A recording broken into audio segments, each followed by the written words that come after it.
नमस्कार, मी पूजा. टॉक टाईममध्ये आपल्या सगळ्यांचं मनपूर्वक स्वागत. आजचा आपला विषय असणार आहे मूळव्याध, अत्याधुनिक आणि वेदनारहित उपचार. आणि याच विषयावर आज आपल्याला मार्गदर्शन करणार आहेत डॉक्टर सुनील उगिले. सगळ्यात आधी मी तुम्हाला डॉक्टरांची थोडक्यात ओळख करून देते. डॉक्टर सुनील उगिले जे आहेत यांनी BAMS ची जी पदवी आहे ती पुणे विद्यापीठामधून घेतलेली आहे. त्याचप्रमाणे सगळ्यात महत्त्वाचं म्हणजे डॉक्टर सुनील उगिले यांनी गुदविकार या विषयावरील विशेष प्रशिक्षण जे आहे ते पोद्दार आयुर्वेदिक कॉलेज मुंबई इथनं पूर्ण केलेलं आहे. त्याचप्रमाणे गेली 19 वर्ष डॉक्टर फक्त गुदविकार म्हणजेच मूळव्याध, भगंदर, फिशर या विषयांवर यशस्वी असे उपचार सुद्धा करतायत. या आजारांवर आतापर्यंत त्यांनी यशस्वी उपचार सुद्धा केलेले आहेत. त्याचप्रमाणे 1 लाखापेक्षा जास्त रुग्णांवर त्यांनी आतापर्यंत यशस्वी तपासणी किंवा यशस्वी उपचार जे आहेत ते सुद्धा केलेले आहेत आणि 10,000 रुग्णांना यशस्वी असे उपचार करून त्यांना फायदा सुद्धा मिळवून दिलेला आहे. डॉक्टर चीन येथे जुआनजू इथे मूळव्याधावरील जी बीम प्रक्रिया आहे ती त्यांनी शिकली आणि त्यानंतर त्यांनी ती जी प्रक्रिया आहे ती भारतात आणि पुण्यात जी आहे ती सर्वप्रथम आणलेली आहे. डॉक्टर आपल्या स्टुडिओमध्ये आलेले आहेत, त्यांचं स्वागत करूया आणि लगेचच आजच्या आपल्या विषयाला सुरुवात करूया. सर, सगळ्यात आधी आमच्या स्टुडिओमध्ये आपलं मनपूर्वक स्वागत. नमस्कार सर. खरं तर आजचा आपला खूप महत्त्वाचा विषय आहे की मूळव्याधावर सुद्धा अत्याधुनिक आणि वेदनारहित उपचार होऊ शकतो. कारण का मूळव्याध हा असा प्रकार आहे जो एखाद्या रुग्णाला सांगता सुद्धा येत नाही आणि तो लपवायचा म्हटला तर तो लपवता सुद्धा येत नाही. तर सगळ्यात पहिल्यांदा मला वाटतं प्रेक्षकांना आपण मूळव्याध म्हणजे नेमकं काय याची ओळख करून देऊ. सर्वसाधारणपणे सकाळी उठल्यानंतर आपली पहिली प्रक्रिया असते स्वच्छाला साफ करणे. काही कारणांमुळे जर आपली स्वच्छाला साफ नाही झाली तर मग आपण विविध पर्याय शोधण्याचा प्रयत्न करतो. म्हणजे विविध उपचार, विविध गावठी उपचार. आणि एवढं सगळं करूनही जर आराम नसेल पडेल तर त्या ठिकाणी काही वेदना होणे, रक्त पडणे किंवा संडाला स्वच्छाला साफ न होणे असं झालं की लोक स्वतः मूळव्याध झाला असं म्हणून आपलं निदान करून काहीतरी उपचार करत असतात. तर सर्वप्रथम मी आपल्याला मूळव्याध म्हणजे काय हे सांगतो. मूळव्याध म्हणजे संडासचा शरीराचं शेवटच्या पार्टमधून त्या भागाचं काम आहे संडास बाहेर टाकणे. काही कारणामुळे जर त्या ठिकाणी काही अडचण निर्माण झाली असेल, उदाहरणार्थ त्या ठिकाणी काही मंसल भाग फुगलेला असेल तर त्याला आपण मूळव्याध म्हणतो. मग हा तयार कसा होतो? त्या भागाचं काम आहे स्वच्छ शरीरातून बाहेर काढणे आणि त्याच भागातल्या ज्या अशुद्ध रक्तवाहिन्या असतात त्या रक्तवाहिन्यांचं काम असतं शेवटच्या भागाकडून हृदयाकडे रक्त घेऊन जाणे. पण स्वच्छ कडक होणे, वारंवार जाणे, जोर लावणे, कुंथणे ह्याच्यामुळे काय होतं, त्या रक्तवाहिन्यावरती दाब पडतो आणि त्या फुगतात. त्या फुगलेल्या रक्तवाहिन्या म्हणजेच मूळव्याध. मूळव्याध म्हणजे दुसरं तिसरं काही नसून त्याच रक्तवाहिन्या फुगून एक मोठा गोलाकार भाग तयार करतात. त्या कधी आत असतात, कधी बाहेर येतात. त्याला मूळव्याध असं म्हटलं जातं. नक्कीच मूळव्याध म्हणजे नेमकं काय ते आपण जाणून घेतलं. मात्र मूळव्याधाबद्दल बऱ्याच अजून शंका लोकांच्या मनात असतात की मूळव्याध जर का आपल्याला झाला तर सगळ्यात आधी तो आपल्याला लक्षात येत नाही की आपल्याला हा नेमका मूळव्याधच झालेला आहे का. त्यामुळे असा प्रश्न पडतो की आता मला मूळव्याध तर झालेला आहे मात्र मी त्याचे उपचार कसे करू. मग साधारण मला वाटतं या कार्यक्रमाच्या माध्यमातून आपण आपल्या पेशंटना किंवा आपले जे रुग्ण हा कार्यक्रम बघत असतील त्यांना सांगूया की मूळव्याधाचे उपचार जे आहेत ते साधारण केव्हा आणि कसे केले गेले. मी आताच आपल्याला सांगत असताना असं सांगितलं की स्वच्छाला त्रास होणे, आग होणे, ठणका मारणे, कातरल्यासारखं वाटणे, टोचल्यासारखं वाटणे हे वेदना असतात. अशा पद्धतीच्या वेदना असतात. त्यासोबत रक्त पडणे. रक्त पडण्यामध्ये पण वेगवेगळे प्रकार असतात. कधी धार लागणे, कधी चिळकांडी ओढणे, कधी संडासला लागून रक्त जाणे, कधी संडासच्या अगोदर जाणे, कधी संडासच्या नंतर जाणे, हे रक्त पडण्याचे प्रकार असतात. त्यासोबतच वेदनेमध्ये पण वेगवेगळे वेदना असतात. कुणाला ठणका मारेल, कुणाला आग उठेल, कुणाला मिरची लागल्यासारखं, ह्या सगळ्या गोष्टी झाल्यानंतर आपण मूळव्याध असं म्हणतो. आणि सगळ्यात प्रथम मग आता हा आजार झालेला आहे, हे त्रास आहे. 3 प्रकारचे त्रास आहेत. कधी कोणाला 2 असतील, कधी कोणाला 1 असेल, कधी कोणाला 3ही असतील. तर असा त्रास झाल्यानंतर उपचार करणं खूप गरजेचं आहे. उपचार म्हणजे काय तर ह्या वेदनांपासून मुक्ती. वेदनांपासून मुक्ती म्हणजे संडासची प्रक्रिया जी आहे ती आरामात झाली पाहिजे. मग ह्याच्यामध्ये बरेच आपण जर ऐकलं असेल, बरेच पेपरमध्ये जाहिराती असतात, बऱ्याच ठिकाणी काही पोस्टर्स लावलेले असतात. त्याच्यामुळे रुग्ण काय करतात, काहीतरी जुजबी औषध घेतात, तात्पुरतं बरं वाटतं. बरं वाटलं की परत त्याच गोष्टीला दुर्लक्ष केलं जातं आणि परत आणखी काही काळानंतर परत त्रास व्हायला लागतो. असं जर वारंवार होत असेल तर त्या ग्रस्ताने किंवा त्या रुग्णाने चांगल्या एखाद्या आपल्या फॅमिली फिजिशियनकडे जाऊन व्यवस्थित तपासणी करून निदान करणं गरजेचं आहे. आणि जर मूळव्याध झाला असं जर डॉक्टरांनी सांगितलं असेल तर त्याचा उपचार म्हणजे काय तर संडासच्या मार्गामध्ये एक अडथळा तयार झालेला आहे. तो कोणत्या कारणाने झाला हा भाग वेगळा आहे, पण तो जो अडथळा तयार झालेला आहे तो अडथळा दूर करणे म्हणजे उपचार. बरोबर. बऱ्याच ठिकाणी आम्ही असं बघितलेलं आहे, काहीतरी संडास साफ व्हायची औषधं, काहीतरी विडा, काहीतरी पान, काहीतरी मुळा, अशा पद्धतीचे औषध दिले जातात जेणेकरून पेशंटला संडासला पातळ होते, त्या ठिकाणी जो घर्षण होत आहे, घर्षण न झाल्यामुळे संडास साफ व्हायला लागली, पेशंटला वाटतं आपलं बरं झालेलं आहे. पण आणखी काही काळानंतर काही कारणं घडली, जर संडास कडक होत असेल, संडास घासून चालू झाला, परत रक्तस्राव, वेदना, कोणा मलबद्धता असं होत असेल तर पेशंट काय करतात, परत दुसरं औषध. अशा पद्धतीनं औषधी बदलत राहतात, पण डॉक्टरांना दाखवत नाहीत. म्हणून माझा पहिला सल्ला आहे की आपण आपल्या डॉक्टरांना दाखवा, निदान करा. मूळव्याधीमध्ये पण 2-3 प्रकार असतात, त्या प्रकारानुसार उपचार करणं गरजेचं. उपचार करणे म्हणजे संडास पातळ करणे नव्हे. उपचार करणे म्हणजे काहीतरी आहारातल्या 4 गोष्टी कमी करणे नव्हे. उपचार करणे म्हणजे संडासच्या शेवटच्या पार्टमध्ये जो काही दोष निर्माण झालाय तो दोष दूर करणे म्हणजे उपचार. उदाहरण देतो, समजा आपल्याला टायफॉइड झालेला आहे किंवा मलेरिया झालेला आहे. टायफॉइड किंवा मलेरिया झाल्यानंतर आपल्याला ताप येतो, 101, 102, 103 ताप येतो. मग आपण तापीची गोळी खाल्ली म्हणजे उपचार मलेरिया दुरुस्त होणार आहे का? मुळीच नाही. तर आपल्याला मलेरियाची गोळी खाल्ल्यानंतर ऑटोमॅटिक ताप दुरुस्त होणार आहे, त्यासाठी वेगळी गोळी खायची गरज नाही. त्याचप्रमाणे मूळव्याधीचा उपचार म्हणजे संडासच्या शेवटच्या भागामध्ये जो अडथळा तयार झालेला आहे, जेणेकरून संडासचा मार्ग कमी पडतोय किंवा ब्लॉक झालाय किंवा त्याच्यामुळं तुम्हाला जोर लावावा लागतोय, तर तो अडथळा दूर करून संडासचा मार्ग व्यवस्थित करणे ह्याला उपचार म्हणतात. नक्कीच, ज्याप्रमाणे तुम्ही सांगितलं की योग्य उपचार घेणे आणि मला वाटतं योग्य तज्ञांचा सल्ला घेणे हे सगळ्यात जास्त महत्त्वाचं आहे. कोणत्याही नुसत्या भानगडी ज्या असतात त्यांना व्याधी आपण पडू नये. जे योग्य तज्ञ आहेत त्यांच्याकडे जाऊन आधी तपासणी करणे आणि मग त्यावर योग्य सल्ला किंवा योग्य उपचार करणे. सगळ्यात महत्त्वाचं म्हणजे तुम्हाला मला आता असं विचारायचं आहे की तुम्ही बीम ही जी उपचार पद्धती आहे ती तुम्ही चीनमधून शिकून ती सर्वप्रथम भारतात इंट्रोड्यूस केलेली आहे. तर मला या उपचार पद्धतीबद्दल जाणून घ्यायचं आहे, नेमकी काय उपचार पद्धती आहे आणि ही सुद्धा उपचार पद्धती आहे ती वेदना रहित आहे का?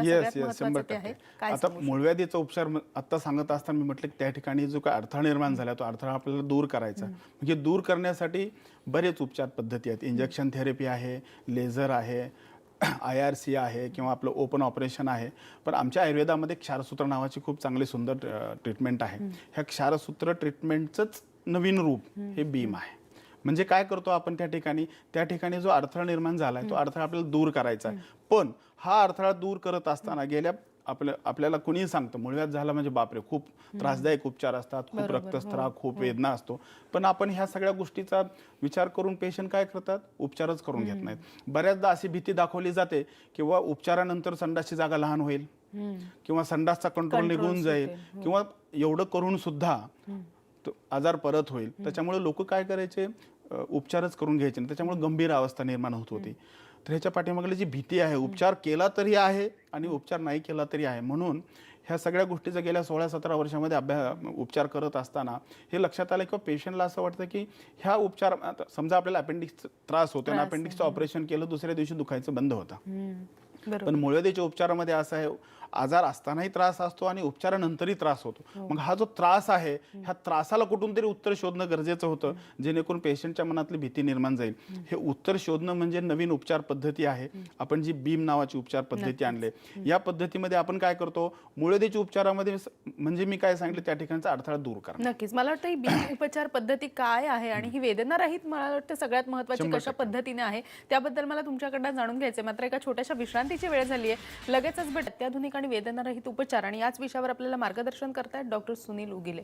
लगेचच आपल्या चर्चेला सुरुवात करूया. सर, ब्रेकवर जाण्यापूर्वी ज्या पद्धतीने तुम्ही सांगितलं की बीम ही जी उपचार पद्धती आहे ती अत्यंत वेदनारहित आहे, मला वाटतं प्रेक्षकांना उत्सुकता असेल, बीम ही जी उपचार पद्धती आहे ती कशा पद्धतीने वेदनारहित असू शकते, काय सांगू शकता? उपचार आपण मूळव्याधीच्या उपचारामध्ये आपण असं म्हटलं की तो गतिरोधक दूर करायचा आहे. आधीच्या काळामध्ये तो कापला जायचा आणि शिवला जायचा, त्याच्यामुळे त्या ठिकाणी एक विशेष प्रकारचा जखम होत होते. आपण या भीम उपचार पद्धतीमध्ये काय करतो, तो जो मंसल भाग आहे, जो वाढलेला आहे, जो गतिरोधक तयार झालेला आहे, त्या गतिरोधकला आपण त्या इन्स्ट्रुमेंटच्या दातामध्ये घेतो. ते इन्स्ट्रुमेंट काय करतं, त्या मंसल भागातलं पाणी काढून घेतं. तो टिश्यू डिहायड्रेट केला जातो, त्याला निर्जीव केलं जातं. कोणतेही जर सजीव पदार्थ असेल त्यातलं जर पाणी काढून तर तो निर्जीवच होणार. तशा पद्धतीनं त्या ठिकाणचा जो मंसल भाग आहे त्याला त्या इन्स्ट्रुमेंटमध्ये घेतल्यामुळे तो निर्जीव होऊन ऑटोमॅटिक गळून पडत होता. या उपचार पद्धतीमध्ये कुठेही कापलेलं नाही आहे, कुठेही शिवलेलं नाही आहे, कुठेही जखम झालेली नाही आहे. त्याच्यामुळं जे ट्रॅडिशनल उपचार पद्धतीमध्ये जे काही त्रास होता ह्या तिन्ही गोष्टी आपण या उपचारामधून बाहेर काढलेल्या आहेत. कारण ज्या गोष्टींची पेशंटला भीती होती त्याच गोष्टी आपण बाहेर काढल्या आहेत. त्याच्यामुळे ही अतिशय सोपी, साधी आरामदायक उपचार पद्धती आहे. नक्कीच. ज्या पद्धतीने आपण या बीम उपचार पद्धतीवर बोलतोय तर बऱ्याचदा असं ऐकण्यात आलेलं आहे की मूळव्याध म्हटलं की हल्ली बऱ्याचदा सांगितलं जातं की क्षारसूत्र ही उपचार पद्धती आहे. तर बीम आणि क्षारसूत्र याच्यामध्ये काही फरक आहे का आणि बीम आणि क्षारसूत्र या नेमक्या काय पद्धती आहेत त्या पुन्हा एकदा समजावून. क्षारसूत्र ही एक आयुर्वेदिक उपचाराची पद्धत आहे. मी पण आयुर्वेदाचं ग्रॅज्युएट असल्यामुळे गेल्या 17-18 वर्षापासून हीच ट्रीटमेंट करत आलेलो आहे. पण ही ट्रीटमेंट म्हणजे काय असतं, क्षारसूत्रामध्ये आपण काय करतो, जो वाढलेला मांसल भाग आहे त्याच्या मुळाशी जाऊन एक थ्रेड असतो, एक साधा आपला धागा, त्याच्यावरती काही मेडिसिन्स कोट केलेली असतात, आयुर्वेदिक क्षार असतात. ते क्षार आपण त्या मुळाच्या कोंबाला असं अप्लिकेशन करतो. त्याच्यामुळे काय होतं, एखादं झाड आहे आपण चारी बाजूनी कापत कापत कापत सेंटरला आले की झाड गळून पडतं. पण हे गळून पडण्यासाठी 5 ते 7 दिवस लागतात.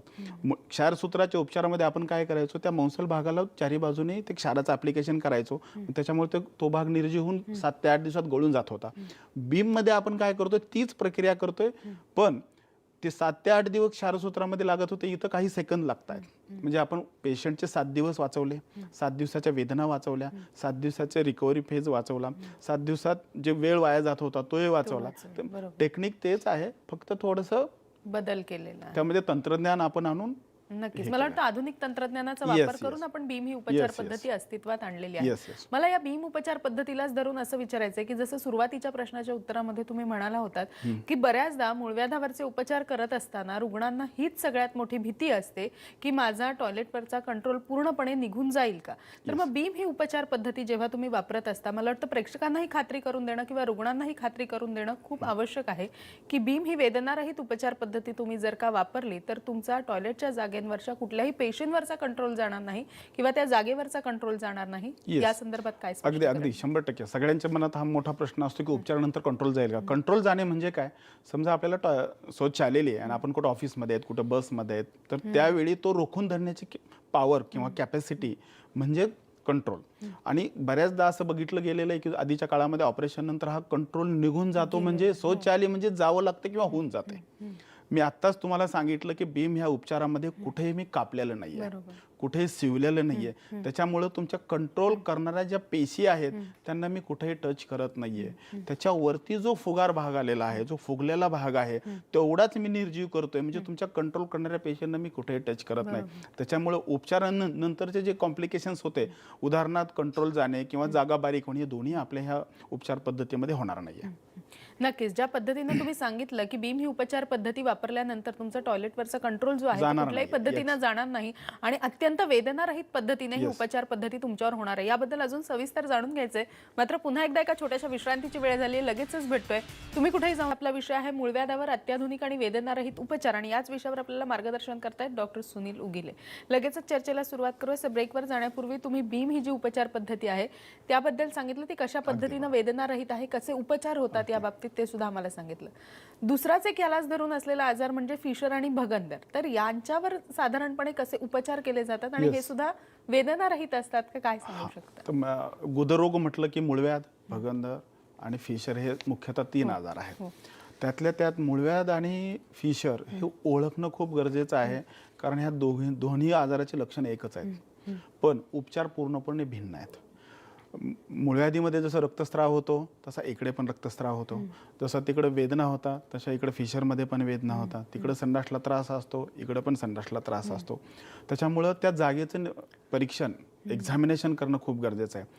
तसं आपण म्हणतो किंवा रक्त पडणे, पण हे रक्त कसं पडतं ह्याला खूप महत्त्व आहे. कधी कधी थेंब थेंब पडतं, कधी कधी चिळकांडी लागते, कधी धार लागते, कधी संडासला लागून जातं, कधी संडासच्या आधी जातं, कधी संडासच्या नंतर जातं. ह्या प्रत्येक रक्त पडण्याला एक विशिष्ट अर्थ आहे. फक्त रक्त पडणे महत्त्वाचं नाही, ते कसं पडतं हे खूप महत्त्वाचं आहे. तर त्याच्या पद्धतीनं ट्रीटमेंट चेंज होतात. तसंच वेदना होणे म्हणजे काय, आग पडणे, ठणका मारणे, त्या ठिकाणी आपण कातरल्यासारखं वाटणे, टोचल्यासारखं वाचणे, पोळल्यासारखं वाटणे, ह्या प्रत्येक वेदनेला एक अर्थ आहे. तसंच मलबद्धता म्हणजे तुम्हाला संडासला कडक होणे हा एक भाग झाला, संडासला वारंवार होणे हा एक भाग झाला, संडासला 2-2 दिवस न होणे हा एक भाग झाला. म्हणजे प्रत्येकाचा अर्थ वेगळा आहे. त्यासाठी डॉक्टरांशी चर्चा करणं गरजेचं आहे. तर आता मी सांगत होतो मूळव्याध आणि फिशरमध्ये, तर फिशरमध्ये काय झालेलं असतं, संडास खूप कडक झाल्यामुळं, शुष्क झाल्यामुळं, कडक आणि शुष्क, त्याच्यामुळे त्या ठिकाणी अडकला जातो आणि मग पेशंट काय करतात, जोर लावतात, त्याच्यामुळे ती जागा चिरली जाते. भेग पडते त्या शेवटच्या भागात, त्याला फिशर असं म्हणतात.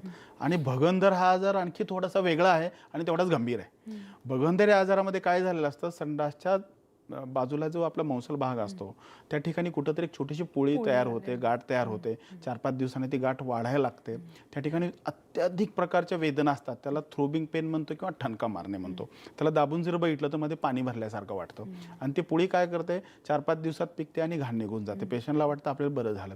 पण आणखी काही काळानंतर, त्या 8 दिवस असेल, महिना असेल, 6 महिना असेल, त्या काळानंतर त्याच ठिकाणी त्याच पद्धतीनं तोच आजार तयार होणे, ह्याला भगंदर म्हणतात. ह्याच्यामध्ये काय झालेलं असतं, ती जी पुळी आहे संडासच्या जसं बाजूबाजूच्या प्रदेशामधून बाहेर पडलेली असते, तसंच ती संडासच्या आतल्या भागात पण उघडलेली असते.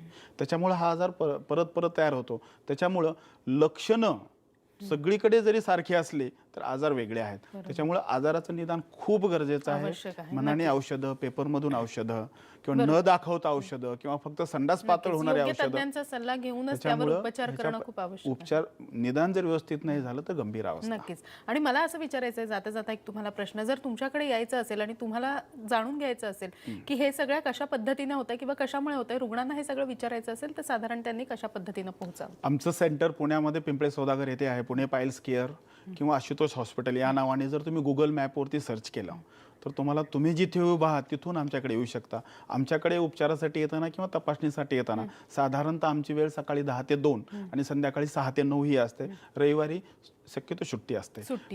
हा वेळ सोडून तुम्ही केव्हाही या. फक्त एवढंच आहे, आमच्याकडे येताना तुमचे पूर्वग्रह जे आहेत, बऱ्याचदा पेशंटचे फोन येतात, डॉक्टर मला ऑपरेशन करायचं. अरे तो निर्णय मी घेणार आहे. बरोबर. आजाराचं निदान करून मी निर्णय घेणार आहे. मला वाटतं असा काही त्रास असेल तर एकदा तरी या आणि योग्य तज्ञांचा सल्ला आवश्यक अगोदर निदान गरजेचं आहे. निदानानंतर आपण उपचार करायचे आहेत. नक्कीच. तुम्ही इथे आलात आणि मूळव्याधावर इतकं छान मार्गदर्शन प्रेक्षकांना केलं, मनपूर्वक आभार. नमस्कार. टॉक टाईम मध्ये आज आपण इथेच थांबतोय. ताज्या बातम्यांसाठी तुम्ही पाहत राहा न्यूज 18 लोकमत.